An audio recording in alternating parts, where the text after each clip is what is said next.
ഇന്നത്തെ നമ്മുടെ crunchy ബേർഡിലെ recipe എൻ്റെ ഹസ്ബൻഡ് പറഞ്ഞ പോലെ ഒരു കിഡ്ലോസ്കി ചിക്കൻ ഡിഷാണ്, ചിക്കൻ ഹണ്ടി. ഇതുണ്ടാക്കാൻ വേണ്ടി ഞാനിവിടെ 500 ഗ്രാം ബോൺലെസ് ചിക്കൻ എടുത്ത് ഇതുപോലെ ക്യൂബ്സായി കട്ട് ചെയ്തിട്ടുണ്ട്. ഒരു പാൻ എടുത്ത് 2 ടേബിൾ സ്പൂൺ ഓയിൽ ഒഴിച്ച് ചൂടായതിനു ശേഷം 2 ടീസ്പൂൺ ജിഞ്ചർ ഗാർലിക് പേസ്റ്റ് ചേർത്ത് കൊടുക്കാം. ഈ വെളുത്തുള്ളി ഇഞ്ചിയുടെ പച്ചമണം മാറുന്നത് വരെ നമുക്കിത് നന്നായിട്ടൊന്ന് വഴറ്റിയെടുക്കണം. ഇനി നമ്മൾ നേരത്തെ വൃത്തിയാക്കി വെച്ച ചിക്കൻ ക്യൂബ്സ് ഇതിലേക്ക് ഇട്ട് കൊടുക്കാം. എന്നിട്ട് ഇത് രണ്ടും കൂടെ ഒന്ന് മിക്സ് ചെയ്തെടുക്കാം. പിന്നെ ആവശ്യത്തിന് ഉപ്പും കൂടെ ചേർത്ത് നന്നായിട്ടൊന്ന് ഇളക്കി കൊടുക്കണം.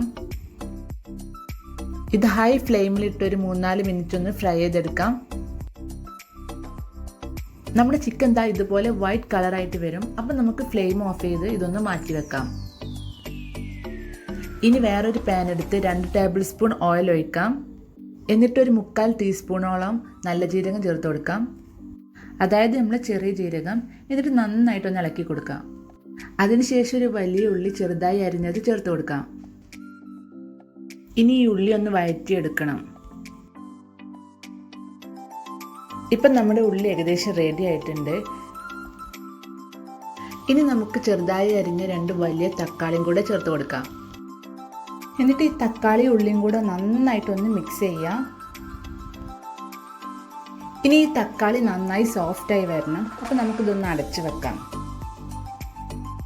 2-3 മിനിറ്റിന് ശേഷം ഞാൻ തുറന്നു നോക്കിയപ്പോൾ നമ്മുടെ തക്കാളി നന്നായി സോഫ്റ്റ് ആയിട്ടുണ്ട്. ഇനി നമുക്കിതിലേക്ക് 1 ടീസ്പൂൺ മല്ലിപ്പൊടി, 1 ടീസ്പൂൺ മുളക് പൊടി, 1/4 ടീസ്പൂൺ മഞ്ഞൾപ്പൊടി എന്നിവ ചേർത്ത് കൊടുക്കാം. ഇനി ഇതെല്ലാം കൂടെ ഒന്ന് നന്നായിട്ട് മിക്സ് ചെയ്യാം. ഈ മസാലാസിൻ്റെ പച്ചമണം മാറുന്നത് വരെ നമുക്കിതൊന്ന് കുക്ക് ചെയ്തെടുക്കണം. പിന്നെ ഇതിലേക്ക് ആവശ്യത്തിന് ഉപ്പും കൂടെ ചേർക്കാം. അതിനുശേഷം എല്ലാം കൂടെ ഒന്ന് നന്നായിട്ട് ഇളക്കി കൊടുക്കണം. ഇനി നമുക്ക് നമ്മൾ നേരത്തെ റെഡിയാക്കി വെച്ച ചിക്കൻ ക്യൂബ്സ് ഇതിലേക്ക് ഇട്ട് കൊടുക്കാം. എന്നിട്ട് നന്നായിട്ടൊന്ന് മിക്സ് ചെയ്യാം. ട്രഡീഷണലി ചിക്കൻ ഹണ്ടി ക്ലേ പോട്ടിലായിരുന്നു കേട്ടോ ഉണ്ടാക്കിയിരുന്നത്. ഇപ്പോൾ പിന്നെ അങ്ങനെയൊന്നുമില്ല. പിന്നെ എൻ്റെ കയ്യിൽ ക്ലേ പോട്ടില്ല, സോ ഞാൻ നോൺ സ്റ്റിക്ക് പാൻ യൂസ് ചെയ്ത്. ഇനി നിങ്ങളുടെ കയ്യിൽ ക്ലേ പോട്ട് ഉണ്ടെങ്കിൽ നിങ്ങൾക്ക് അതിലുണ്ടാക്കാം. പിന്നെ എപ്പോഴും പറയുന്ന പോലെ എൻ്റെ ചാനൽ ആദ്യമായിട്ട് കാണുന്നവരാണെന്നുണ്ടെങ്കിൽ ഒന്ന് സബ്സ്ക്രൈബ് ചെയ്യട്ടോ. കൂടെയുള്ള ബെല്ലൈക്കണും കൂടെ ഒന്ന് പ്രസ് ചെയ്യുക. അപ്പോൾ ഞാനിടുന്ന പുതിയ വീഡിയോസിൻ്റെ നോട്ടിഫിക്കേഷൻ കിട്ടുള്ളൂ. ഇപ്പോൾ എണ്ണയൊക്കെ തെളിഞ്ഞു വരാൻ തുടങ്ങിയിട്ടുണ്ട്. ഇനി നമുക്കിതിലേക്ക് 2 ടേബിൾ സ്പൂൺ തൈര് ചേർത്ത് കൊടുക്കാം. എന്നിട്ട് നന്നായി മിക്സ് ചെയ്ത് 2-3 മിനിറ്റ് ലോ ഫ്ലെയിമിലിടണം. ഇപ്പോൾ ഈ ചിക്കനും മസാലാസും നന്നായിട്ട് യോജിച്ച് വന്നിട്ടുണ്ട്. ഇനി നമുക്കിതിലേക്ക് ഒരു 2 ടേബിൾ സ്പൂൺ വെള്ളം ചേർത്ത് കൊടുക്കാം. നിങ്ങൾക്ക് കൂടുതൽ ഗ്രേവി വേണമെന്നുണ്ടെങ്കിൽ കുറച്ചും കൂടെ വെള്ളം ചേർത്ത് കൊടുക്കാം കേട്ടോ. എനിക്ക് നല്ല തിക്ക് ഗ്രേവി മതി, അതാ ഞാൻ 2 ടേബിൾ സ്പൂൺ വെള്ളം ചേർത്ത്. ഇനി ഇതൊന്ന് അടച്ച് ഒരു 8-10 മിനിറ്റ് ലോ ഫ്ലെയിമിൽ കുക്ക് ചെയ്തെടുക്കണം.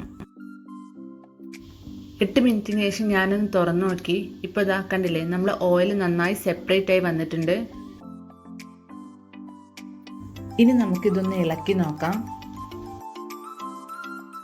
അതിനുശേഷം ഇതിലേക്ക് 1/2 teaspoon garam masala, 1 teaspoon pepper powder, 1 teaspoon kasuri methi എന്നിവ ചേർത്ത് കൊടുക്കാം.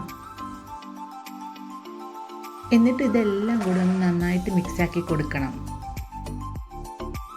അതിനുശേഷം നമ്മുടെ ചിക്കൻ ഓയിലുമായി നന്നായി സെപ്പറേറ്റ് ചെയ്ത് നിൽക്കുന്നത് കാണാം. അപ്പോൾ ഇതിലേക്ക് 5 പച്ചമുളക് ചെറുതായി അരിഞ്ഞതും 1 ടേബിൾ സ്പൂൺ ഇഞ്ചി നീളത്തിൽ ചെറുതായി അരിഞ്ഞതും ചേർത്ത് കൊടുക്കാം. എന്നിട്ട് ഇതൊന്ന് നന്നായിട്ട് ഇതിലേക്ക് മിക്സ് ചെയ്ത് കൊടുക്കാം. ഇനി 4 ടേബിൾ സ്പൂൺ ഫ്രഷ് ക്രീമും കൂടെ ചേർത്ത് കൊടുക്കണം. എന്നിട്ട് നമ്മൾ ഗ്രേവി ആയിട്ട് നന്നായിട്ട് മിക്സ് ആക്കി എടുക്കാം. ഇപ്പോൾ നല്ല ക്രീമി ഗ്രേവി ആയിട്ടുണ്ട്. ഇനി ഒന്ന് ഗാർണിഷ് ചെയ്യാൻ വേണ്ടിയിട്ട് നമുക്ക് നമ്മളെ മല്ലിയില ചെറുതായി അരിഞ്ഞതൊന്ന് ഇട്ട് കൊടുക്കാം. അതിനുശേഷം ഫ്ലെയിം ഓഫ് ചെയ്ത് നമുക്കിതൊന്ന് നന്നായിട്ട് മിക്സ് ചെയ്തെടുക്കണം. ഇപ്പം നമ്മുടെ ക്രീമി ഗ്രേവി ആയിട്ടുള്ള ചിക്കൻ ഹണ്ടി റെഡിയായി. ഇനി നമുക്കിതൊരു ബൗളിലേക്ക് ഒന്ന് സെർവ് ചെയ്യാം. ഇത് നമ്മുടെ റൊട്ടിയുടെ കൂടെയും പൊറാട്ടയുടെ കൂടെയും ഗീ റൈസിൻ്റെ കൂടെയൊക്കെ കഴിക്കാൻ പറ്റിയൊരു ഗ്രേവി കേട്ടോ. ഞങ്ങളിവിടെ പൊറാട്ടയുടെയും ഗീ റൈസിൻ്റെയും കൂടെ കഴിച്ചിരുന്ന് നല്ല കിഡിലും ടേസ്റ്റ് കേട്ടോ. നിങ്ങൾ വീട്ടിലിതൊന്ന് ട്രൈ ചെയ്ത് നോക്കേണ്ട ഡിഷ് തന്നെ കേട്ടോ. കാരണം നമ്മൾ പൊറാട്ടയ്ക്കൊക്കെ നല്ല അടിപൊളി കോമ്പിനേഷനാണിത്. എന്തായാലും നിങ്ങളൊന്ന് ട്രൈ ചെയ്ത് നോക്ക്, എന്നിട്ട് എന്നെ ഫീഡ്ബാക്ക് അറിയിക്കുക. അപ്പം നമുക്ക് അടുത്ത വീഡിയോയിൽ കാണാം. ബൈ.